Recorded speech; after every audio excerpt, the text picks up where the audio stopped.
आप अंदाज़ा लगाओ कि आप 2 घंटे में कितनी बार डिस्ट्रैक्ट होते हो और उसे 30 मिनट और 15 सेकंड से मल्टीप्लाई कर दो। इतना समय हम हर 2 घंटे में वेस्ट करते हैं। ग्लोरिया मार्क अपनी रिसर्च में कहती हैं, अगर आप कोई काम पूरे ध्यान से कर रहे थे और बीच में डिस्ट्रैक्शन आ जाए तो एवरेज स्टूडेंट और वर्किंग प्रोफेशनल को अपना फोकस और एफिशिएंसी अचीव करने में 30 मिनट और 15 सेकंड लगते हैं। मतलब जब हम 5 मिनट के लिए ट्विटर और इंस्टाग्राम चेक करते हैं तो 5 नहीं बल्कि 25 मिनट वेस्ट करते हैं। बैट्समैन और टेनिस प्लेयर खेलते समय फ्लो या जोन में आ जाते हैं। फ्लो वो मेंटल स्टेट है जिसमें फोकस, कंसंट्रेशन और क्रिएटिविटी एफर्टलेस हो जाती है। ग्लोरिया आगे कहती हैं, प्रॉब्लम केवल काम या फ्लो के बीच में आने वाले डिस्ट्रैक्शन की नहीं, बल्कि लोग डिस्ट्रैक्शन के कारण कभी फ्लो में आ ही नहीं पाते। ये बहुत सीरियस प्रॉब्लम है। आप इमेजिन करो कि आप में रोहित शर्मा जितना टैलेंट है, लेकिन डिस्ट्रैक्शन की वजह से आप कभी ढंग से प्रैक्टिस कर ही नहीं पाए। डिस्ट्रैक्शन से केवल टाइम वेस्ट नहीं हो रहा, बल्कि जो डिस्ट्रैक्टेड हैं वो कभी अपना फुल पोटेंशियल रियलाइज नहीं कर पाते। अपने आप को डिस्ट्रैक्शन से बचाने का और अपनी प्रोडक्टिविटी और एफिशिएंसी 10 गुना करने का एक बहुत इंटरेस्टिंग तरीका है पोमोडोरो टेक्निक। इस टेक्निक में हम काम पर फोकस करने के लिए टाइम ब्लॉक करते हैं जिससे प्रोडक्टिविटी बढ़ जाए और बीच बीच में ब्रेक लेते हैं जिससे दिमाग लंबे समय तक थके नहीं। पोमोडोरो टेक्निक का पहला स्टेप ही सबसे इम्पोर्टेंट है और बहुत हद तक ये आपकी सक्सेस भी तय करेगा। स्टेप नंबर 1, आज आपका जो भी टारगेट या काम है उसे प्रियोरिटी वाइज छोटे छोटे टास्क या मॉडल में डिवाइड कर लीजिए। ये टास्क आपको अगले 25 मिनट के लिए इंटरवल में अचीव करने हैं। आपका जजमेंट बढ़िया होना चाहिए जिससे टास्क न बहुत ज़्यादा कठिन हो न बहुत ज़्यादा आसान। स्टेप 2, 25 मिनट का टाइमर लगाइए। एंड्रॉयड, iOS और पीसी पर बहुत सारे पोमोडोरो ऐप्स उपलब्ध हैं। स्टेप 3, 25 मिनट सिर्फ अपना काम कीजिए और डिस्ट्रैक्शन अवॉइड कीजिए। इसके लिए ज़रूरी है कि आप अपना इन्वायरमेंटल पहले ही तैयार कर लें, जैसे अकेले बैठना या हेडफोन लगाना। स्टेप 4, 25 मिनट खत्म होने के बाद 5 से 7 मिनट का ब्रेक जरूर लें। ब्रेक खत्म होते ही अगला 25 मिनट फिर से शुरू करो।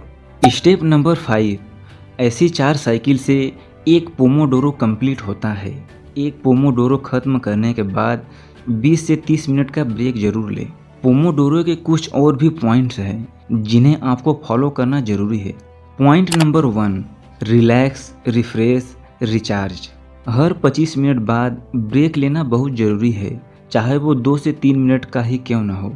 आप अपनी चेयर पर आंख बंद करके भी बैठे रह सकते हैं। इससे आप नेक्स्ट 25 मिनट में अपना बेस्ट परफॉर्मेंस दे पाएंगे।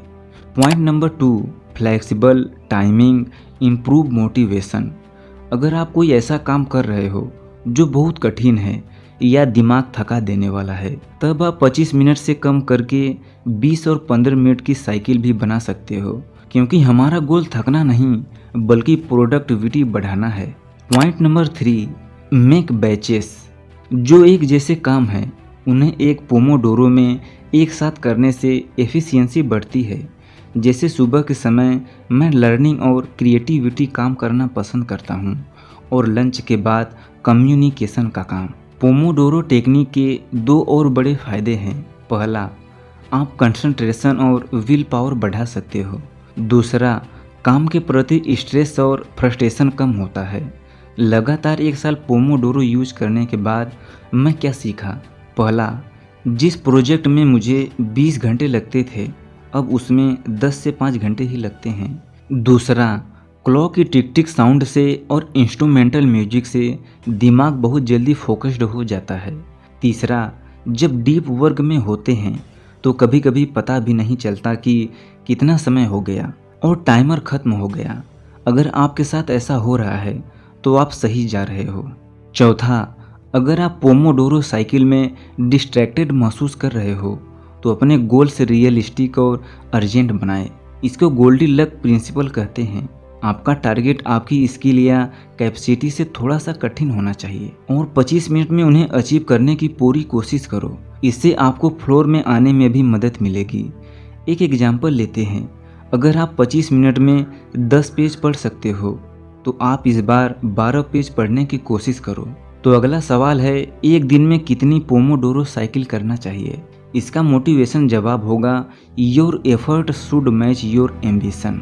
और प्रैक्टिकल जवाब होगा कि अगर आप सच में सीरियस हो तो 14 साइकिल यानी हर दिन फोकस्ड 6 घंटे काफ़ी होंगे। ऐसा करने के लिए आपको कम से कम 8.5 घंटा से 9 घंटा बैठना होगा। अगर आप फिर भी साइकिल बढ़ाना चाहते हो तो थोड़ा समय लेकर एक्सपेरिमेंट कीजिए, आपको सही बैलेंस मिल जाएगा। जरूरी है कि आप हर दिन बराबर एफर्ट लगा सकें।